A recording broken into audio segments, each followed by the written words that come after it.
Welcome back. You're now looking at the inside of Camtasia Studio. In particular, we are looking at the Camtasia Studio editor.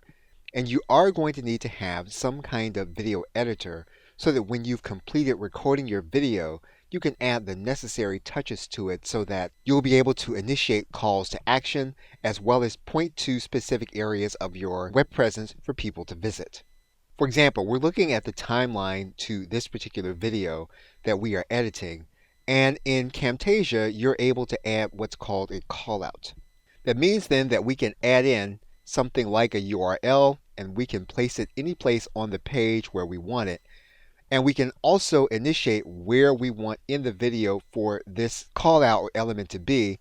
If we want it to be early in a particular video, we can do that. In other words, we're able to place things on the screen and arrange them in the time frame that we want them to appear. And so you are going to want to be familiar with at least one video editor that will allow you to add text and other elements to a video once you have produced it before you upload it to YouTube. This will allow you to make variations to a video without having to reshoot the entire video. For example, we can change the text on our callout so that it is something different for a different kind of video where we are still using the advertising platform. However, we are directing the video in a different way even though we're using the same footage and video. And so regardless of which video creator that you use, you are going to want to have basic editing skills inside of some editing software for your desktop.